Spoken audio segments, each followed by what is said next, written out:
हर हर महादेव दोस्तों, trust and inspire YouTube channel पर आपका स्वागत है। क्या आप भी उन लोगों में से हैं जो सोचते हैं कि उनके पास अपनी किस्मत को बदलने का कोई मौका नहीं है और उनका भविष्य तय हो चुका है? क्या आप मानते हैं कि मेहनत और संघर्ष करने के बावजूद आपकी किस्मत कभी नहीं बदलने वाली? अगर हाँ, तो इस कहानी में छिपी हुई सच्चाई, संघर्ष और बदलाव की प्रेरणा आपको आपका रास्ता खोजने में मदद करेगी।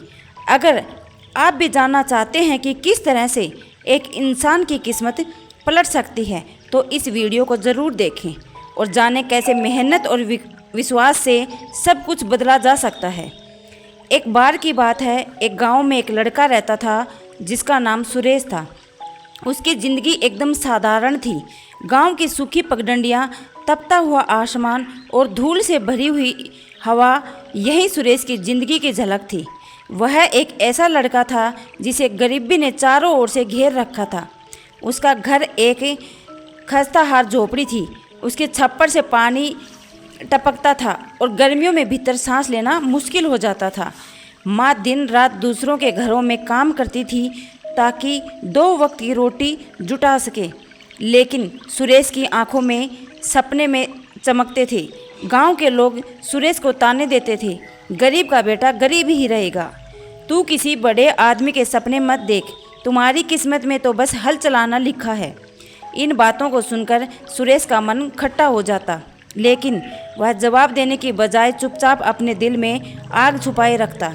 हर रात जब माँ उसे खाना देते हुए खुद खाली पेट सो जाती, सुरेश खुद से वादा करता, एक दिन मेरी माँ को इस हालात में नहीं रहना पड़ेगा। एक दिन सुरेश लकड़ियाँ काटने के लिए जंगल में गया। पेड़ों की ऊंची ऊंची शाखाओं के बीच से सूरज की रोशनी छनकर जमीन पर पड़ रही थी। लकड़ी काटते काटते उसकी कुल्हाड़ी जमीन में किसी ठोस चीज़ से टकराई। तेज़ आवाज़ हुई। सुरेश ने देखा कि वहाँ एक मिट्टी का घड़ा दबा हुआ है। उसने उसे खोदकर बाहर निकाला। घड़ा बहुत पुराना था और उस पर अजीब निशान बने हुए थे। सुरेश ने घड़े को खोलकर देखा तो उसमें पुराने धातु के टुकड़े थे जो सुनहरी रोशनी में चमक रहे थे, लेकिन उन पर भी कुछ अजीब निशान बने हुए थे। सुरेश ने सोचा कि क्या ये सचमुच कोई खजाने का सुराग है। उसने गांव के बुजुर्ग से जाकर पूछा। बुजुर्ग ने घड़े और धातु के टुकड़े को देख कर के कहा, यह किसी पुराने राजघराने का निशान लगता है, शायद खजाने तक पहुंचने का नक्शा हो। सुरेश ने नक्शे का हर निशान ध्यान से देखा। वह कोई सीधा साधा नक्शा नहीं था, उसमें पहेलियां छिपी थी। सुरेश ने तय किया कि वह इन पहेलियों को सुलझाएगा, चाहे इसके लिए कितनी भी मेहनत करनी पड़े। नक्शे पर पहली पहेली ने सुरेश को जंगल के सबसे पुराने हिस्से तक ले जाने का इशारा किया। वहाँ पर पहुँचना आसान नहीं था। रास्ता कांटों और पत्थरों से भरा हुआ था। एक जगह वह फिसल कर गिर गया। गिरने से उसके पैर में चोट लग गई और खून बहने लगा, लेकिन उसने हार नहीं मानी। जब जंगल के अंदर एक पुरानी गुफा थी, सुरेश ने नक्शे के निशान का पीछा करते हुए गुफा के दरवाजे तक पहुंचा और वहां दीवारों पर अजीब चित्र बने हुए थे। चित्र में एक राजा, सैनिक और खजाने के संदूक की आकृतियां थी, लेकिन सुरेश के लिए असली चुनौती तब आई जब गुफा का दरवाज़ा अंदर से बंद मिला।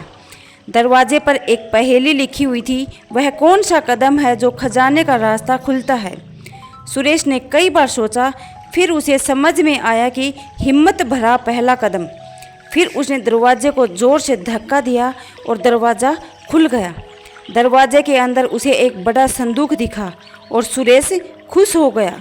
उसने कांपते हाथों से संदूक का ढक्कन खोला, लेकिन वह खाली था। सुरेश के दिल को झटका लगा, वह टूट गया। उसकी आंखों में आंसू आ गए, लेकिन संदूक के भीतर से एक छोटी चिट्ठी मिली। उसमें लिखा था, खजाना उसी का है जो हर इम्तिहान को पार कर सके। अभी असली परीक्षा का वक्त है। चिट्ठी में लिखा था कि खजाना गुफा के पास की नदी के पार दूसरी ओर है, लेकिन नदी उफान पर थी। सुरेश ने सोचा, अगर मैंने अभी हिम्मत नहीं दिखाई तो मेरी सारी मेहनत बेकार जाएगी। सुरेश ने बहती नदी को पार करने का फैसला किया। वह तैरना जानता था, लेकिन नदी के तेज बहाव ने उसे बहाने की कोशिश की। उसके हाथ पैर दर्द से जवाब देने लगे, लेकिन वह फिर भी नहीं रुका और अंत में वह नदी पार कर गया। नदी के पार उसे एक और संदूक मिला। संदूक भारी था। सुरेश ने पूरी ताकत लगाकर उसे खोला। इस बार उसकी आंखों में चमक आ गई। संदूक सोने, चांदी और रत्न से भरा हुआ था। सुरेश ने खजाने का इस्तेमाल अपनी गरीबी मिटाने के लिए किया, लेकिन उसने अपने लिए नहीं, पूरे गांव के लिए सोचा। उसने गांव में कुआं, स्कूल और सड़कें बनवाई। उसकी माँ, जो दूसरों के घरों में कभी काम करती थी, अब पूरे गांव की माँ बन चुकी थी। गांव के वही लोग जो सुरेश को कभी ताना मारते थे, अब उसकी तारीफों के पुल बांधते नहीं थकते। सुरेश ने दिखा दिया कि किस्मत केवल इंतज़ार करने से नहीं, बल्कि हिम्मत, मेहनत और सही फैसलों से बदलती है। कहानी यही सिखाती है कि सपने देखने की हिम्मत रखो, लेकिन उसे पूरा करने का जज्बा उससे भी बड़ा होना चाहिए। किसी गहरे अंधेरे में जब उम्मीद की कोई रोशनी नज़र ना आए, तब भी अपने भीतर उस दिए को जलाए रखना ज़रूरी है, जो हमें हमारे लक्ष्य की ओर ले जाता है। क्योंकि असली खजाना वही है जो हमें हर बाधा पार करने की ताकत देता है। तो अब सवाल ये है, क्या आप भी अपने सपनों का पीछा करने के लिए तैयार हैं? क्या आप अपनी किस्मत से लड़कर उस मुकाम तक पहुंचने की हिम्मत रखते हैं जहां आपकी मेहनत और आपका विश्वास का खजाना आपका इंतज़ार कर रहा है? याद रखिए, हर छोटा कदम बड़े बदलाव की ओर ले जाता है, और जब आप अपनी ज़िंदगी में पहला हिम्मत भरा कदम उठाते हो, तो वहीं से आपकी किस्मत बदलने की शुरुआत होती है। अब यह आपके ऊपर है कि क्या वह कदम उठाएंगे। अगर वीडियो अच्छा लगा हो तो चैनल को सब्सक्राइब कर लेना। धन्यवाद।